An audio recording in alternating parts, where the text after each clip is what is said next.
আমি মুরিদ, আমি আমার এলাকার মধ্যে ভালো মানুষ হিসেবে পরিচিত না। সব কিছু মিলে প্রপাগান্ডার মধ্যে এগুলো আইটেম হয়েছে। অথচ সব মুরিদকে এরকম 10 জনকে প্রপাগান্ডার আইটেম করা হয়েছে, 90 জনকে ডিসরিগার্ড করা হয়েছে। হে আমার যুবক তরুণ প্রজন্ম, রুয়ে জমিনের মধ্যে তরিকতপন্থীরা যেই পরিমাণ মানুষকে সহযোগিতা করে সেই পরিমাণ কোন রাজা বাদশারাও করে না। যেই পরিমাণ ক্ষুধার্ত এখানে এসে খাদ্য আহরণ করে কোন রাজা বাদশার দরবারেও যায় না সেই শতটুকুন মানুষ। কিন্তু এগুলাকে ডিসরিগার্ড করা হয়েছে, এদের খেদমতকে ডিসরিগার্ড করা হয়েছে। শাহজালাল ইয়ামানি রাদিয়াল্লাহু তাআলা আনহুর এই যে ড্যাগের মধ্যে হাত দিয়েছে, এটা ড্যাগের হাত না, এটা এই ষড়যন্ত্রের একটা অংশ। আপনারা বুঝতে পেরেছেন? সম্মানিত উপস্থিতি, আমি আপনাদেরকে বলছি উর্সকে প্রপাগান্ডার আইটেম করবেন না। তরিকত তাসাউফকে আপনারা যারা যেই দরবারের সাথে সংশ্লিষ্ট, দরবারকে প্রপাগান্ডার আইটেম করবেন না। নামাজ কেন পড়বেন না? কিভাবে আপনি বিছানায় বিট লাগান? আমার আল্লাহর দরবারে সিজদা না দিয়ে আপনি কেমনে বিছানায় চলে গেলেন? কে বলেছে আপনাকে আপনার মুর্শিদ আপনার জন্য সুপারিশ করবে? এরা সেই মুর্শিদ যাদের জিন্দেগির মধ্যে একটা নফল ছোটার কারণে সারা রাত কানে হাত দিয়ে এক পা তুলে আল্লাহর দরবারে যারা দাঁড়িয়ে থাকে, কেমনে বুঝলেন তারা আপনার নামাজ না পড়লে মাফ করে দিবে? কে বলেছে আপনাদেরকে এই কথা? যারা বছরের পর বছর, মাসের পর মাস সোনার বিছানা ত্যাগ করে একাকিত্বে আল্লাহর শরণে গুম হয়ে যাওয়ার জন্য পাহাড়কে বেছে নেয়, তারা কেমনে আমার মতো বেগাইরত নামাজ পড়ে না তাদেরকে বরদাস্ত করবে? কখনো না। আপনারা ভুল তরিকত বুঝেছেন। কোন দরবার, হুজুর গৌসে মাইজবান্ডারি তো অনেক দূরের কথা, কোন দরবার, কোন হক্কানি আলেম এটা কখনো বরদাস্ত করবে? আপনি ভুল বুঝেছেন, আপনি ভুল বুঝেছেন। গৌসে আজম শেখ আব্দুল কাদের জিলানী, আমাদেরও একটু সচেতন হতে হবে। যা মন চাই, যেখানে আমি কত এডিট করে করে কথা বলছি, সব কথা তো সবাইকে বলা যায় না। আপনি মাহফিলে বলে দিলেন হুজুর আব্দুল কাদের জিলানীর মুরিদ হলে আপনার আর কোনো ভয় নাই। আল্লাহর ইজ্জতের কসম, প্রথম যেই দিন এই কথা শুনেছি আমি তখন অনেক ছোট, আমি বলেছি আর যাই হোক হুজুর গৌসুল আজম এই কথা বলতে পারে না। আমার নবী যেখানে বলে নাই আমার উম্মতের জন্য কোনো ভয় নাই, পেরেশানি নাই, সেখানে হুজুর গৌসুল আজম কেমনে বলবে আমার মুরিদের কোনো ভয় নাই? পরে দেখলাম বলেছে, কিন্তু যাকে আমি মুরিদ বলেছি তাকে বলে নাই। মুরিদি আমার মুরিদ, লা তাখাফ, ভয় নাই। মুরিদকে হায় হায় হায়, হুজুর এটার উপরে লিখেছে আল এরাদা আল মুরিদ ওয়াল মুরাদ, এটার উপরে হুজুর পৃষ্ঠার পর পৃষ্ঠা লিখেছে মুরিদ কাকে বলে। এক কথাই যদি বলি, মুরিদ সেই ব্যক্তির নাম যেই ব্যক্তি নিজের চাওয়া পাওয়াকে ছেড়ে দিয়ে আল্লাহর চাওয়া পাওয়ার মধ্যে নিজেকে ফানা করে বাকার স্তরে পৌঁছে গেছে, তাকে মুরিদ বলে। আমি কোন মুরিদের তালে আছি? সুতরাং বক্তা, আমি নিজেকে বলছি সাবধান হও জবান ইউজ করতে, কারণ আপনার এই বক্তব্যটা রং জায়গায় নিয়ে মানুষকে বোঝানো হয়েছে, হে মানুষ দেখো এদের বক্তব্য, এদের মুরিদের বলে কোনো ভয় নাই। কেন বলছি?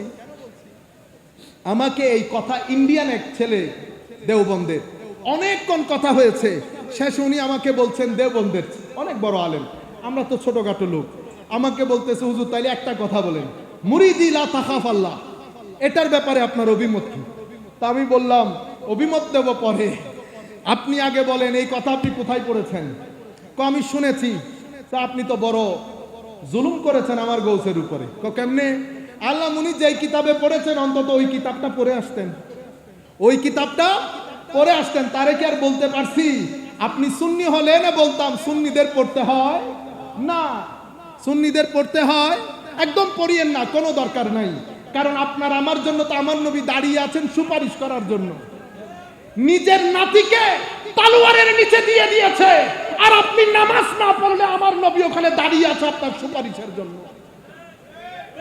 সৈয়দানা আসগর, সৈয়দানা আকবরকে তলোয়ারের নিচে দিয়ে দিয়েছে, ফারুক আজম জিন্দেগি দিয়ে দিলেন, ওসমানে গনি জিন্দেগি দিয়ে দিলেন, আলী কাররামাল্লাহু ওয়াজহাহুল করিম জিন্দেগি দিয়ে দিলেন, ইমামে হাসান জিন্দেগি দিলেন।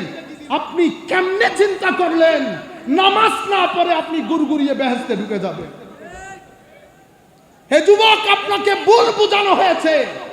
আমার নবী শাফাআত অবশ্যই করবেন, আমরা গরিবদের জন্য করবেন, কিন্তু আমি এরকম বেগাইরত হয়ে আমার নবীর সামনে কেমনে দাঁড়াবো? এরকম বেগাইরত হয়ে আমার নবীর সামনে কবরের মধ্যে মুখ কেমনে দেখাবো?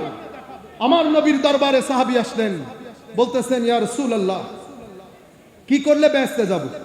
আমার নবী বললেন লা ইলাহা ইল্লাল্লাহ মুহাম্মাদুর রাসূলুল্লাহ, সালাত, যাকাত, সাওম, হজ।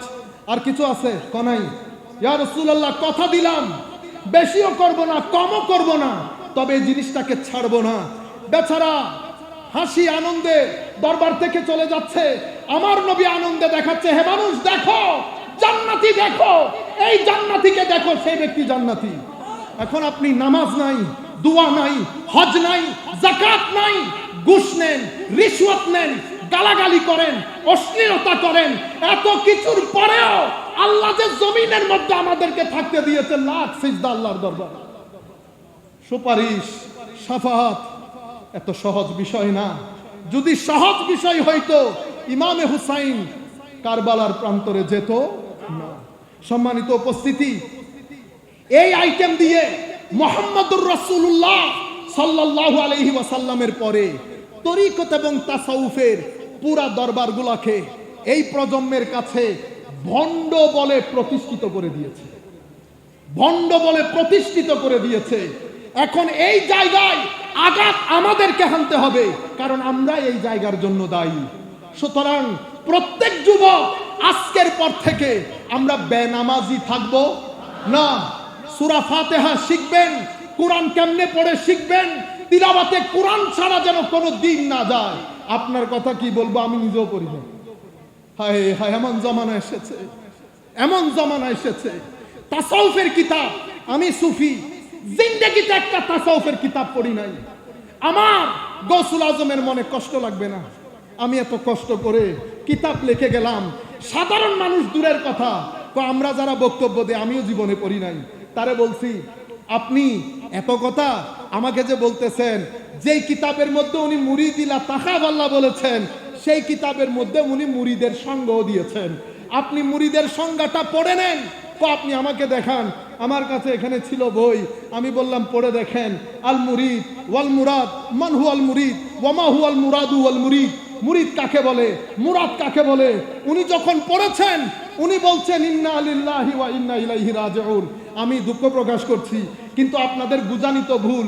আপনি যখন মুরিদিলা তাকাফাল্লাহ বলেন, তখন যদি মুরিদ কাকে বলে এটাও বুঝিয়ে দিতেন, আমার মধ্যে এই ধরনের দুর্দশা পায়দা হইতো না। আখলাক, এই তিন জায়গা থেকে ষড়যন্ত্রটা হয়েছে।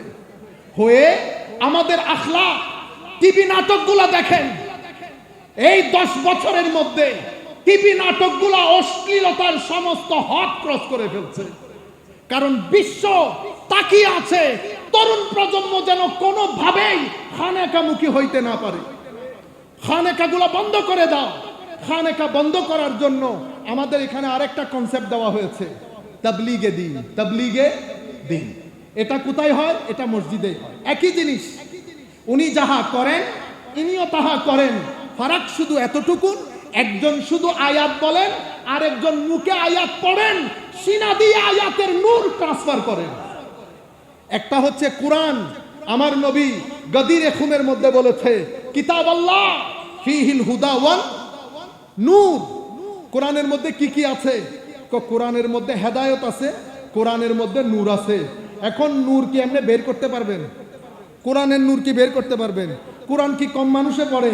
হায় হায়, কোরআন সবাই পড়ে, কোরআনের নূর সবার অন্তরে যায় না। কোরআনের নূর কার অন্তরে যায়? আমার নবী বলছেন ওয়া আলু বাইতি, একটা কোরআন আর একটা নূরে কোরআন। একটা কোরআন আর একটা নূরে কোরআন, দুটি জিনিস রেখে যাচ্ছি। কোরআন থেকে কোরআন পড়বা, আলে রাসূলের সিনা থেকে কোরআনের নূর নিবা। দুইটা যখন একসাথে হবে হেদায়েত হবে। দুইটা যখন একসাথে হবে হেদায়েত হবে। তুমি পথভ্রষ্ট হবে না। শুধু কোরআন নূরহীন, নূর এবং কোরআন প্লাস হেদায়েত। হেদায়েত হলে আপনি পথভ্রষ্টতা থেকে বেঁচে যাবেন। সেই নূর বিতরণের জন্য আউলিয়ায়ে কেরাম যেখানে গিয়েছেন খানেকা খুলেছেন। খানেকা হচ্ছে নূরে কোরআন বিতরণকারী, মাদ্রাসা হচ্ছে কোরআন বিতরণকারী। এক জায়গা থেকে কোরআন শিখবেন, আরেক জায়গা থেকে নূর নিবেন। কোরআন এবং নূর যখন একসাথে হবে হুসাইনিয়ত হবে। এটা ছাড়া ইয়াজিদিয়তের দিকে যাবেন। ইয়াজিদিয়তের মধ্যে তিলাওয়াত ছিল, নূর ছিল না। হুসাইনিয়তের ওই তাবুর মধ্যে তিলাওয়াতও ছিল, নূরও ছিল। আল্লাহ রাব্বুল আলামিন আমাদের হামি ও নাসের হোক। 20 মিনিটের জন্য দাঁড়িয়েছিলাম, অনেক সময় চলে গেছে। আর না, আমি এমনিতে 20 মিনিট বলবো খেয়াল করেছি। আমি আমার বক্তব্যগুলো ইনশাআল্লাহ ধারাবাহিকভাবে আপনারা পাবেন। আল্লাহ আমাদের হামি ও নাসের হোক। মওলাই করিম আমাদেরকে কবুল করুক। আমরা যে কথাগুলো বলেছি আমরা ধারণ করার চেষ্টা করি। কোরআন পড়বেন, দরুদ পড়বেন, নতুবা মানসিক অশান্তি থেকে বাঁচতে পারবেন না। ওমা আলাইনাল বালাগুল মুবিন। আসসালামু আলাইকুম ওয়া রাহমাতুল্লাহি তাআলা ওয়া বারাকাতুহু।